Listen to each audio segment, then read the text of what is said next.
We've covered the concepts of hydraulic conductivity and the movement of liquid water through the xylem.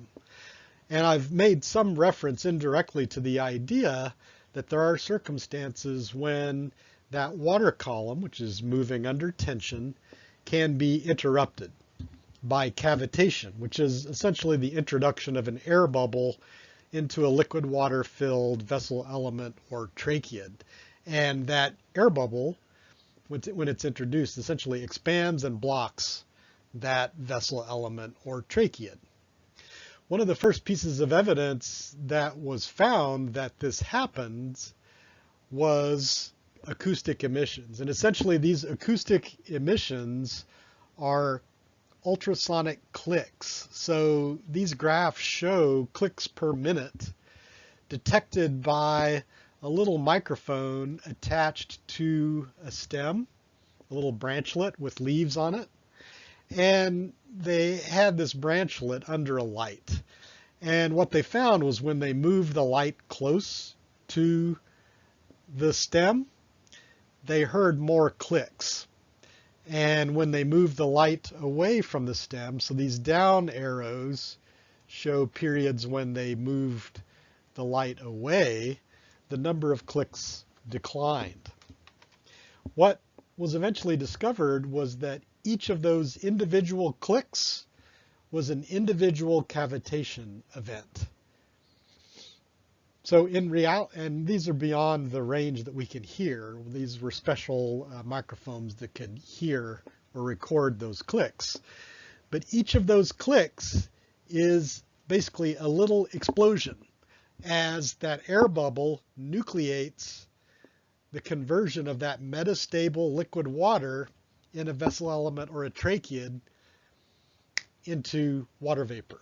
So basically the liquid water instantly boils when that air bubble nucleates that cavitation event.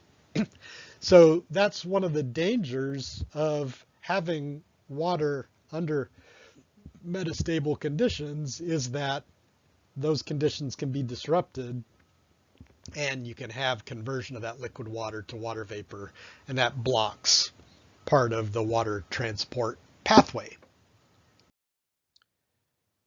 The process of accumulating cavitation events in a stem or branch or leaf can be quantified using a graph called a Xylem vulnerability curve. So this is a Xylem vulnerability curve, and what it shows is the effect of increasing loss of hydraulic conductance associated with accumulated cavitation events. So you can see I've expressed that y-axis as loss of hydraulic conductance, or you can also think of that as increased hydraulic resistance. And that is associated with progression from less negative to more negative water potential. So as water potential becomes more and more negative, that causes more and more cavitation events. And as more and more vessel elements or tracheids become blocked, that causes more hydraulic conductance to be lost, or causes the resistance to water flow through the stem to increase, basically because there are fewer and fewer pipes available to transport water. So this type of curve, this Xylem vulnerability curve, depicts or characterizes that loss of hydraulic conductance associated with cavitation as water potential becomes more negative. So this process, and I'll describe how it happens in a minute, is sometimes called drought-induced cavitation. And that's because that increasingly negative water potential is often associated with drought conditions, and that tends to trigger more cavitations. The mechanism by which drought-induced cavitation occurs is called air seeding. So this diagram shows how air seating works. So let's imagine the situation in a stem or branch where you have two vessel elements next to each other. One of the vessel elements has air in it, and one of them has liquid water in it. There's almost always some vessel elements or tracheids in a stem that have air in them, just by chance. Some vessels and some tracheids, I'll just call them conduits, are always cavitated just by chance. So there's always going to be some liquid water-filled conduit next to an air-filled conduit. So let's imagine the situation there in terms of pressure. In terms of pressure, this air-filled conduit is at about atmospheric pressure, so it's positive pressure. Okay.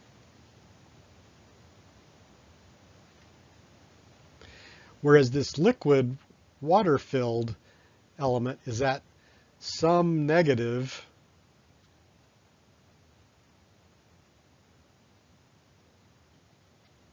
pressure potential. So recall that when trees are transpiring, generally the xylem is under a negative pressure potential. So there's a pressure difference between that air-filled and water-filled vessel. The liquid water-filled vessel has more negative pressure than the positive pressure. So there's a pressure gradient going in this direction. Okay? So there's a tendency to pull the air in the direction of the liquid water-filled vessel. But and all of these holes here are pits. They're intervessel pits. Okay? So there's that pressure gradient across those pits. But those pits are not just open.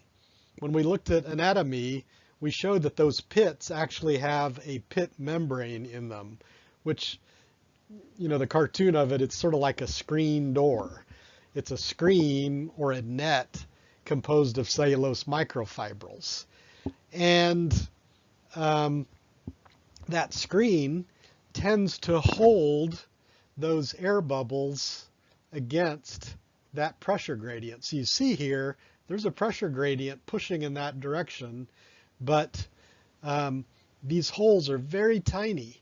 So the surface tension of water holds that air bubble at that pit membrane.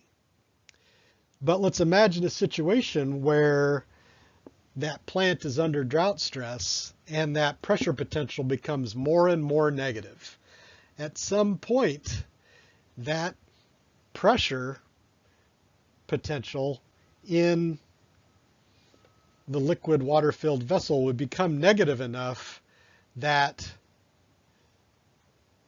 the pit membrane can't hold those air bubbles anymore, and the surface tension of water is overcome, and an air bubble gets pulled across into the liquid water-filled vessel. When that happens, that air bubble nucleates the transition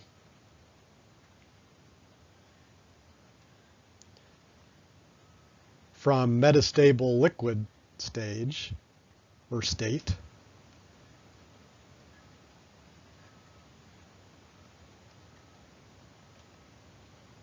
to gas. Okay, so that's that ultrasonic click that Milburn was hearing in that study. That's that nucleation event. It's explosive. It's essentially an instant boiling of the liquid water in that vessel. So when we look at a xylem vulnerability curve, we're seeing the accumulation of these cavitated vessels or tracheids as water potential becomes more and more negative, and this critical pressure difference happens in a bunch of different vessels, and more conduits become cavitated. Here's some nice diagrams or drawings of pits between conduits. In this case, this top illustration, this is simple pits between vessels. So you can see the pit membrane that I pointed out, where this is one vessel here and this is one vessel here.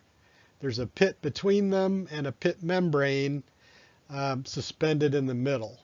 So this is an illustration of that pit membrane looking directly on into it. And then this is an illustration of that looking from the side, where this is, vessel element 1, this is vessel element 2. Okay. Bordered pits typically occur in tracheids. And recall, when we talked about tracheid structure, bordered pits are a little different in that they have a torus margo structure.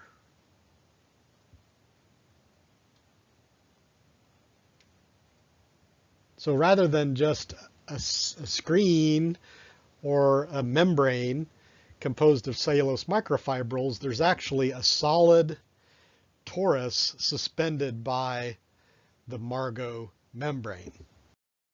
And this is what it looks like from the side, where this might be tracheid 1 here, and this is tracheid 2. So we're looking at the pit connecting two tracheids, and you can see during normal conditions, water flows through that porous margo part of the structure because it can't flow through the torus, solid torus part. But let's imagine a situation where we have an embolized tracheid on one side and a tracheid with liquid water on the other side. So this is the same situation that I showed you with the angiosperms. If that happens, if we have air embolized on this side and liquid water on this side, which direction will the torus move in? Will it move to the left towards the air-filled tracheid, or to the right towards the water-filled tracheid? It's going to move to the right because that's the direction of the pressure gradient. This liquid water-filled tracheid has a negative pressure, right? Whereas this is atmospheric because it's filled with air. So that torus margo structure closes. So recall when we talked about bordered pits, we said these bordered pits act as safety valves to keep air bubbles from moving from one tracheid to the next. So when we have a cavitated tracheid and it becomes air-filled, that torus margo structure shuts against the water-filled, liquid water-filled side and prevents that air bubble from moving into that liquid water-filled tracheid. So it's sort of like a safety valve. So then what is the mechanism equivalent to pulling an air bubble across the angiosperm pit membrane? What's the equivalent here? Well, basically that, delta pressure critical, P crit, that we saw with the angiosperms, there's also a critical pressure difference where at some point the pressure difference between the air-filled and liquid water-filled tracheids becomes strong enough that torus margo structure just gets pushed aside and the air bubble just gets pushed through by force. So when that happens, we can actually see those effects. So these are some examples These are micrographs of bordered pit torus-margow structures where these are intact ones. So between two liquid water filled tracheids, and these are, they're calling them aspirated or cavitated torus-margow structures where the air bubble is actually, in this case, it's torn this entire Margow structure. Okay, this is a tear caused by having the pressure difference between that liquid water filled and the air filled tracheid be enough that the air bubble just gets pulled across with enough force that it tears the torus-margow structure aside. So in a vessel element situation where we have a pit membrane, that pressure difference is large enough to overcome the surface tension of water and pull an air bubble across. In the case of a gymnosperm, that pressure difference becomes enough to actually forcefully pull that air bubble across and tear or displace the torus-margow structure. So given that mechanism of drought-induced cavitation, what is the morphological determinant of risk? And when I say that, I mean, what is the characteristic of the xylem that determines whether a particular vessel element or tracheid cavitates at a particular water potential or pressure difference? If you just ask somebody this when they think about xylem, they will often say bigger or wider conduits, whether it's tracheids or vessel elements, are more vulnerable to cavitation. That's sort of an intuitive, for whatever reason, seems to be an intuitive thing that people think, but that is not backed up in the literature. This really isn't true under most situations. So conduit size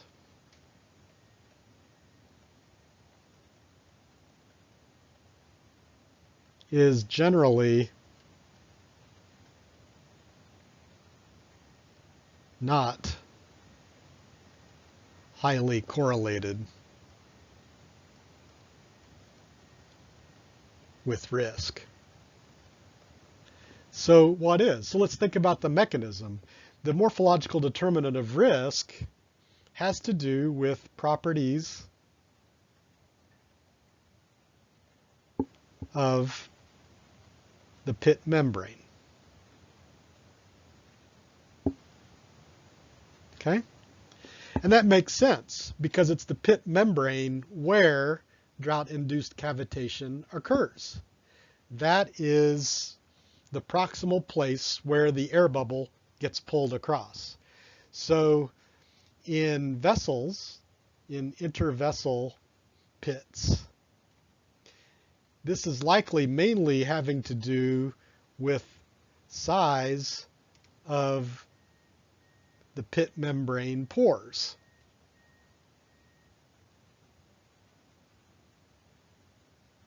So let me draw a cartoon. For instance, you might have a pit here, and you have a pit membrane that looks like this.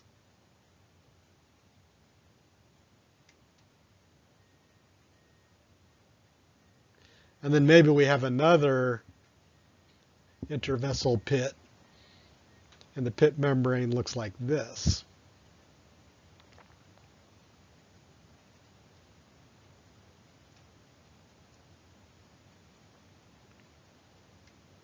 So let's look at those and think which of these is more vulnerable to cavitation. Which of these is likely, has a smaller delta P crit. In other words, it requires a smaller pressure difference to cavitate.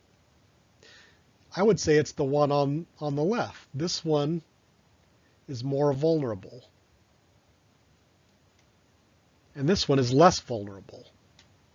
And that's because the one on the left, the holes are bigger. The pit membrane pores are larger, and that means liquid water across that, the surface tension has to hold against an air bubble across a greater distance. And that means that it takes less pressure to pull a bubble across those large gaps. Whereas on the right, that situation is less vulnerable because there's a smaller gap against which the surface tension of water is holding that air bubble, and it can hold against a larger pressure difference. So it's likely that situations where the pit pore membrane is smaller, that's less vulnerable. Now, there have been some clever tests of this. So you could, for instance, look at vulnerability of a particular species and do sections and look at the pit membrane and microscopically measure the average size of the pit membrane pores. That certainly has been done and has confirmed this. There are also some creative situations where people have actually put tiny microscopic glass beads through the xylem and measured at what glass bead size the pit pores get clogged. And that's a measure of average pit pore size. And they've related that to vulnerability. So, people can get creative sometime. But at any rate, in angiosperms where vessels are involved, it's likely that this pit pore size is the primary determinant of risk. Now, in tracheids, it's likely just the strength of the torus margaux structure. In other words, the stronger that torus margaux structure, the more resistance to the mechanical force of an air bubble being pulled across. So differences in cavitation are likely just due to the mechanical strength of that torus margaux structure in a particular tracheid pair. There's been a lot of great recent work on hydraulics in eucalyptus species. And this shows some data from eucalyptus, which shows the relationship between P50, and let me describe what P50 is. If we have a xylem vulnerability curve, where this is water potential, going to more negative, and this is loss of hydraulic conductivity, that's going to look something like this. And if this goes from, let's say this is percent loss, if this goes from 0 to 100, let's say this is 50,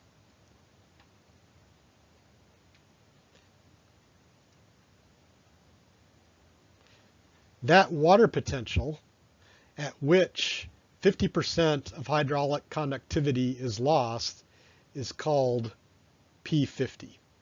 Okay, so the P50 is the water potential in megapascals at which 50% of the conductivity of that stem or branch or whatever is lost. So it's a measure of vulnerability. So if the P50 is more negative, that means that particular piece of xylem is more resistant to cavitation.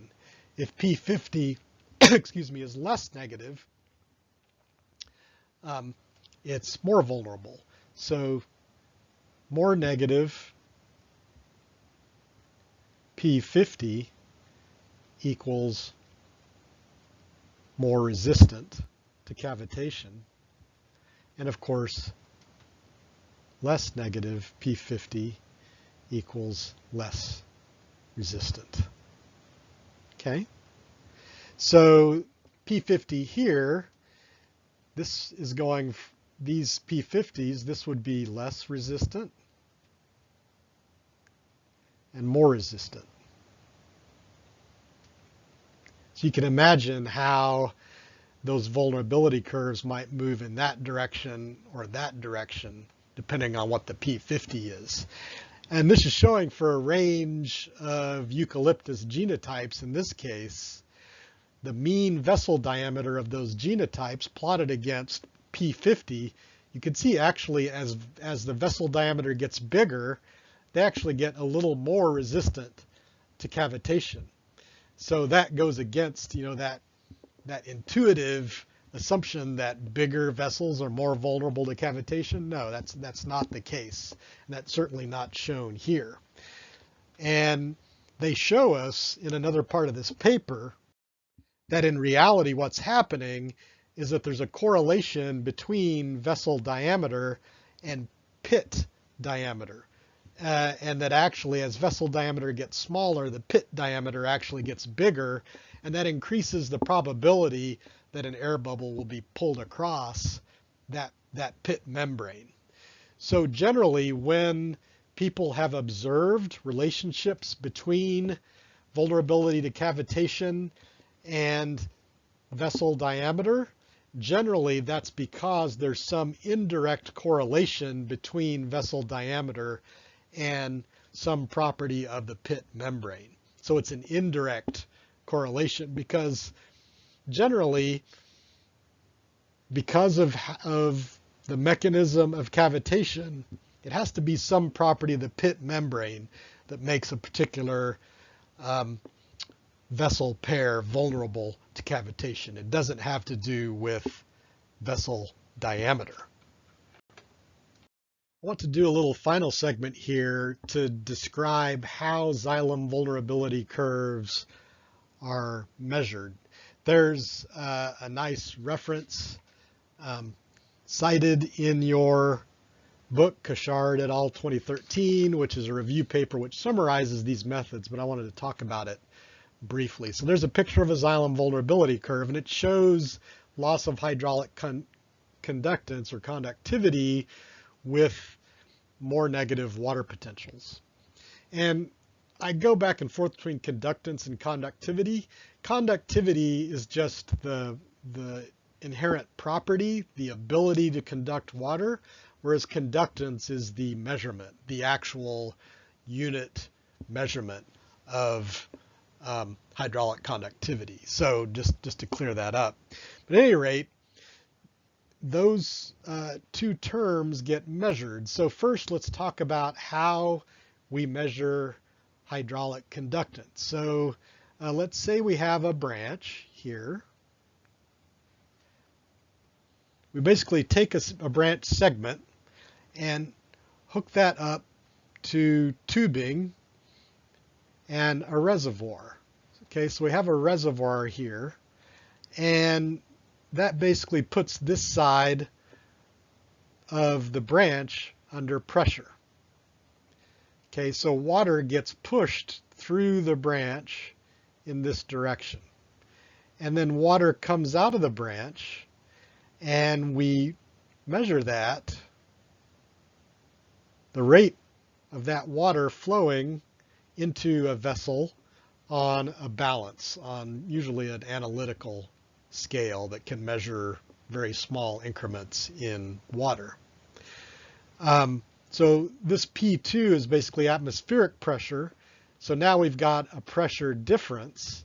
And if we remember, and we measure the flow rate here with the balance, we know that flux equals pressure difference times a conductance. Okay, so we're interested in measuring hydraulic conductance. That just equals the flux divided by the pressure difference. Okay. So the flux and the pressure difference are measured. We solve for conductivity. So we can measure conductivity of a stem segment. So for instance, we could sequentially harvest branches or branch segments from a tree and measure the water potential from a leaf on that branchlet and measure hydraulic conductivity of that segment with this type of measurement. And just do that at different water potentials and plot out a curve like this. Need to add one more thing. Generally, after we do that measurement, we then flush that branch with high pressure liquid. So we up the pressure quite a bit, flush it, and basically refill all the cavitated vessel elements and measure that. And that's the maximum. So usually this is expressed as a % of maximum. Okay, so we can do that observationally as a tree naturally goes through a range of water potentials and just measure that reduction in hydraulic conductivity. So that's one way to do it. Another is to harvest a branch and allow it to air dry. Okay, and as it dries, measure its water potential and sequentially measure its hydraulic conductivity as it dries. You might let it dry a little bit on the bench, measure its water potential, measure its hydraulic conductivity, and that'll give you some point on this curve. Let it dry some more, measure its water potential, measure its hydraulic conductivity, and just measure that single segment as it moves up this curve. Okay? Another way to do it is to generate range of water potentials. So the number 2 is generating a range of water potentials by allowing that branch to dry on the bench. We can also generate a range of water potentials with a centrifuge. This is wild. So if we have a branch, we can spin it, and that will generate a pulling force. And if we know the rate of spinning, we know the pulling force that's generated relative to a particular water potential. So the faster we spin it, the greater the pulling force. So we can generate this range of water potentials by spinning. So we spin it slow. We know that what the equivalent water potential is. We measure hydraulic conductivity.